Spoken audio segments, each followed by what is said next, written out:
Have you back for the second half hour of the program. Indiana is now joining about 30 other states in requiring mask use to try and protect us all from the SARS-CoV-2 virus. And that's something that's a big change than Indiana. And what is the cause of that? Well, the governor says that we're seeing an uptick in the spread of the disease. There is a gentleman that we're going to be meeting this half hour, who you've seen before here on the program, who helped engineer a first-of-its-kind study in the nation. And that study was just verified and vetted by other professionals to tell us more about how the disease is spreading. And I would like to welcome to the program Nir Menachemi. He is with the IU Fairbanks School of Public Health at IUPUI. Nir, thank you for joining us this morning. Good to be back. Good morning. Glad to have you. So you're very close to the data around this disease. Let's walk back just a little bit and tell me about your study and why that study was so important and what it told us. So, really up until relatively recently, almost everything we knew about this disease came from cases. And cases are people who get tested for the virus.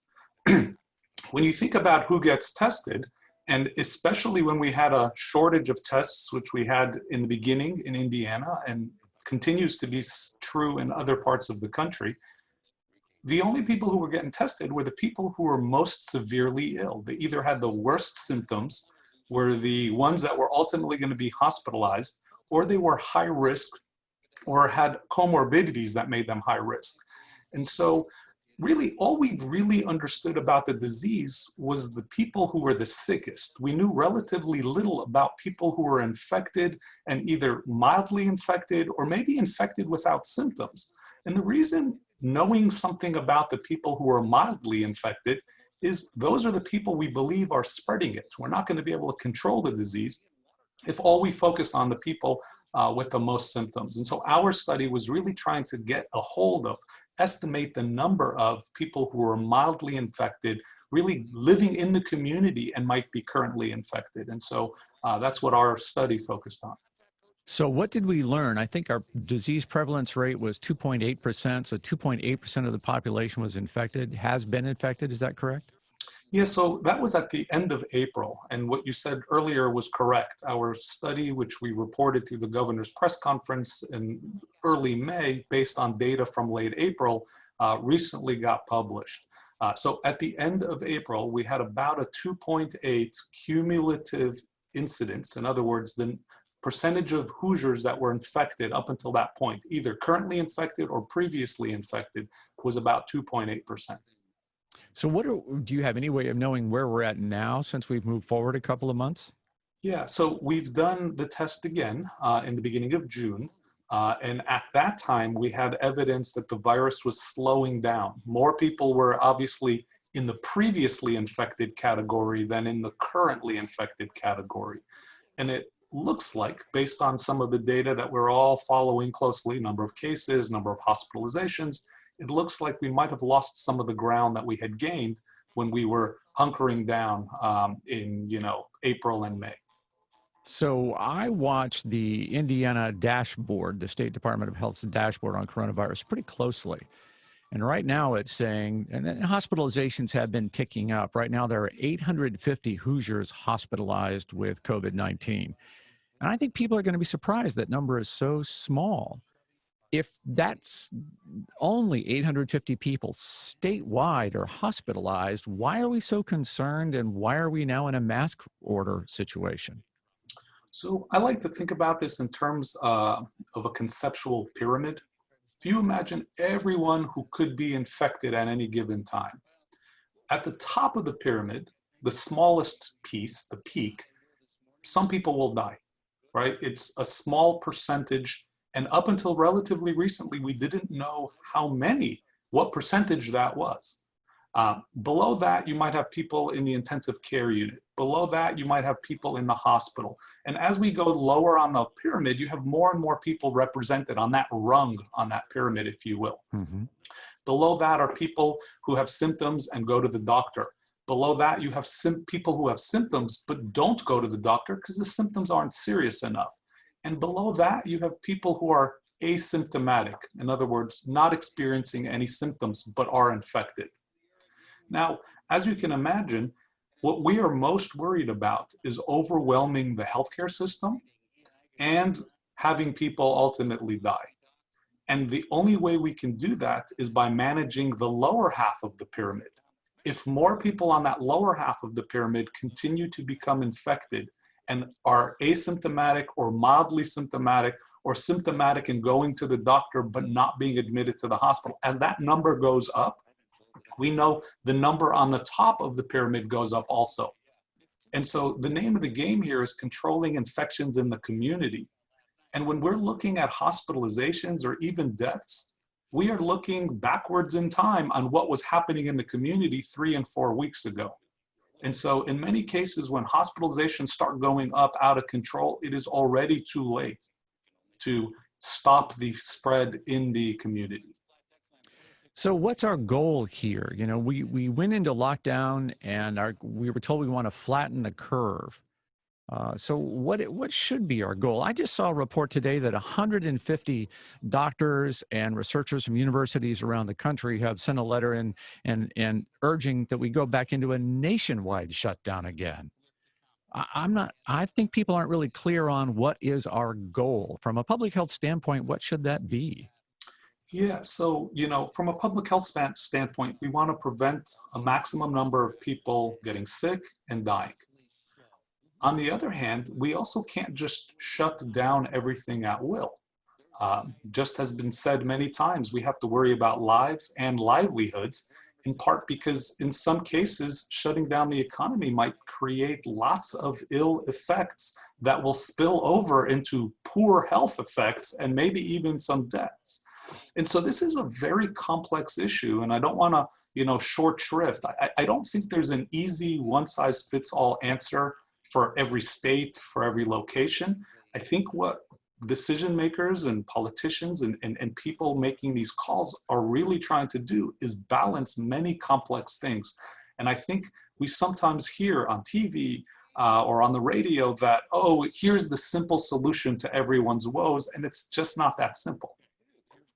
So we are hearing constant barrage of media reports about the spike in cases, 4 million cases, 70,000 people positive today. What do we make of that data? What's really important within that data for us to focus on? Yeah, so what I love about living in Indiana, and I've lived in many states as an adult. What I love about Indiana is the reasonableness of the people here. I've been here about 5 or 6 years. Hoosiers are just down-to-earth, reasonable people. And we can open and be reasonable, or we can open and not be reasonable. And I think focusing on how to be reasonable, what do we know about this disease? There is no vaccine. There is no cure. There isn't even really good treatments. I mean, we can maybe help prevent death with some new drugs that have come out amongst people who are very, very ill. But by and large, this thing has to run its course when someone is infected. And so we want to try to prevent people from getting infected. No treatment, no prevention. What does work? And we know it works really well are these layers of public health measures.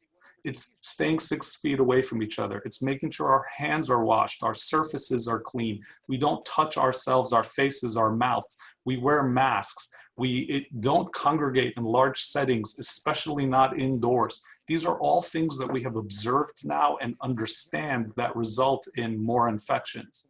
And so if we open, whether it's the schools or the economy, we can either do it reasonably or we can, not to do it reasonably, and then ultimately find ourselves in the position that some other states are in, who are out of control, the hospitals are being overrun, people are dying, and that's not anything in this. I don't think anyone in our state wants that to be us. And it doesn't look like we're on track for that currently. And I get the point that we have to avoid that. We have so much more to talk about. You just mentioned schools. I want to dive deep into schools, how we make that decision, what data points parents need to be watching. And if you have a question for Nir Menachemi from the Fairbanks School of Public Health, phones are open for you at 800-333-1190, or you can text us at 46862. And that'll put you in touch with all of us here at HealthCall Live on WOWO. And jumping right back into our conversation with Nir Menachemi, he is with the Fairbanks School of Public Health at IUPUI. And Nir, you just told me you also have a division here in Fort Wayne. Yes, so very excitingly, our Fairbanks School of Public Health just recently expanded to the IU Fort Wayne campus, and we're going to have lots of exciting health and public health, and especially health administration degree options and minor options for students wanting to train in these exciting fields. And it is an exciting time to be in public health issues. My gosh, we've got so much to think about here. And schools are so important to parents everywhere. Let's talk about that. What are you going to do with your kids this fall? So currently, we're planning to send our kids to school.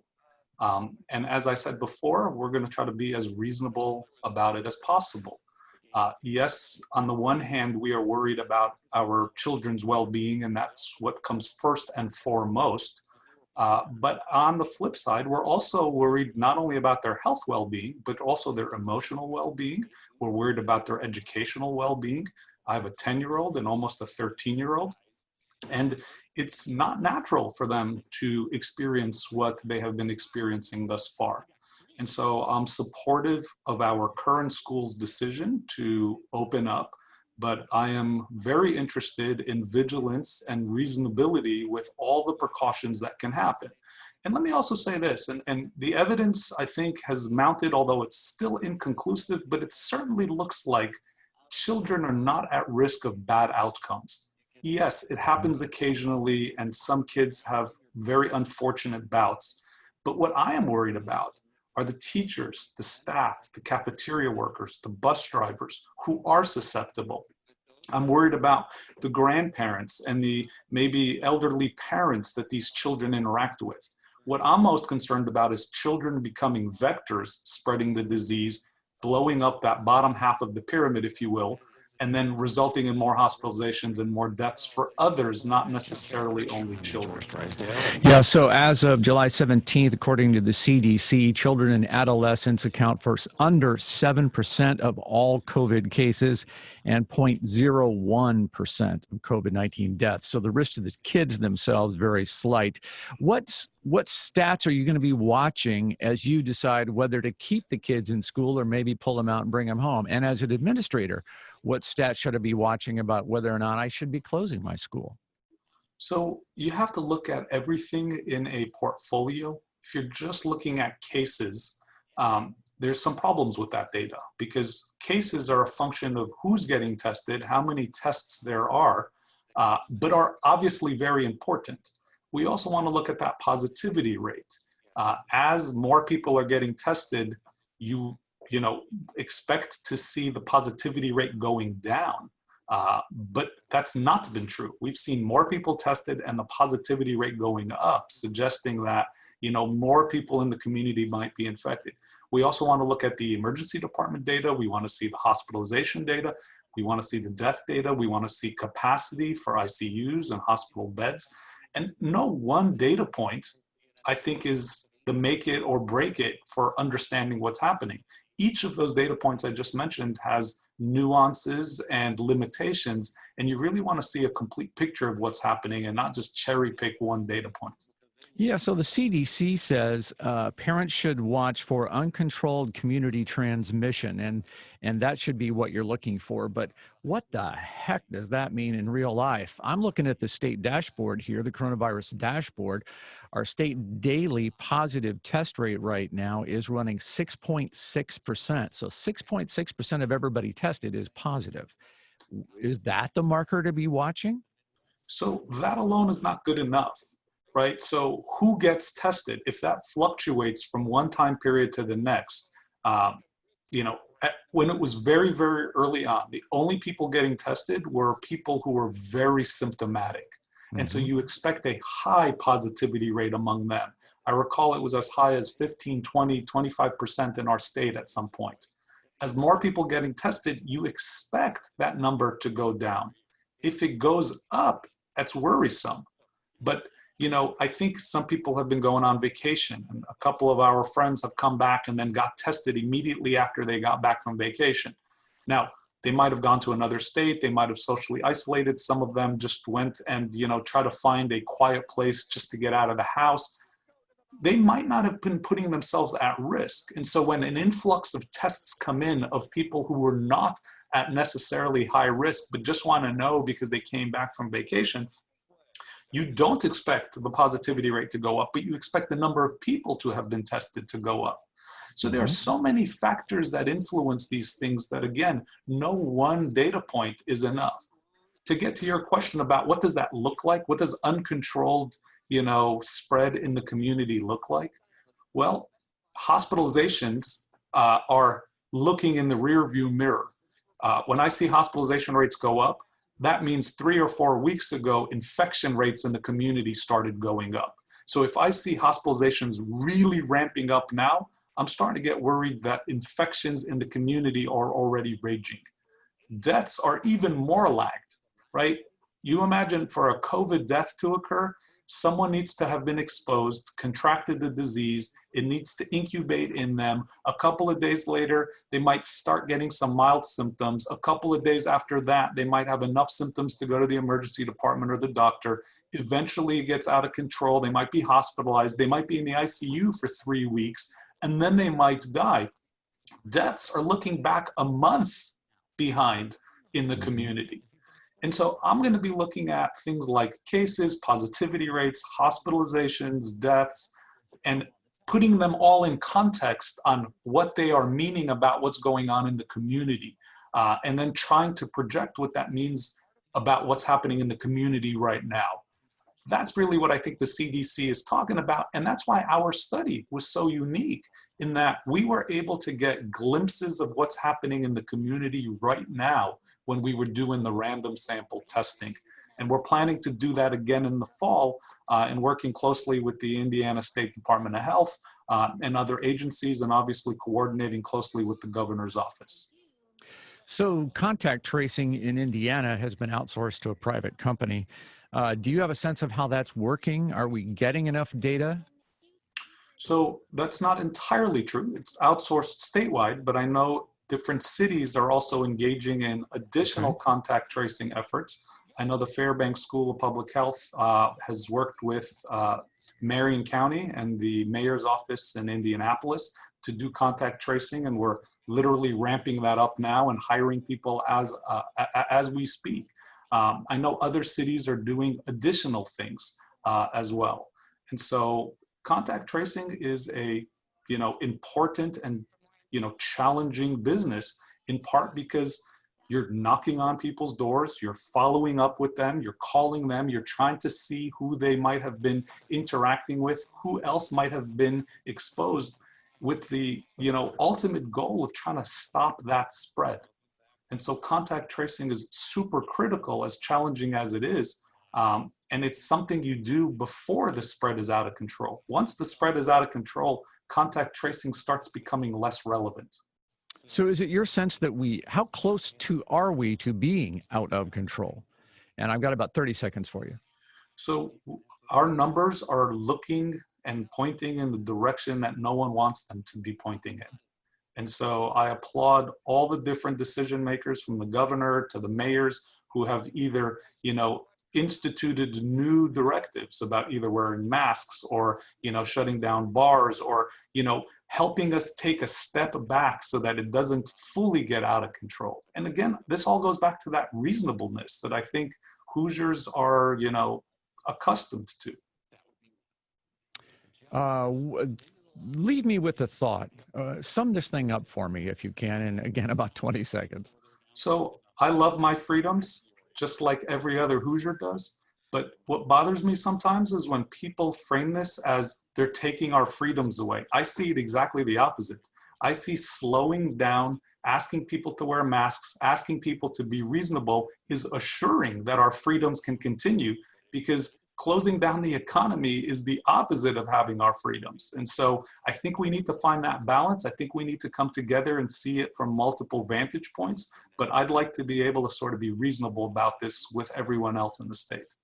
Got to leave it there. That is Nir Menachemi. He is with the Fairbanks School of Public Health, one of the leading statisticians on coronavirus in Indiana. Appreciate you joining us, and we'll be back with you again next week for more of the Health Call Live Radio Hour on WOWO.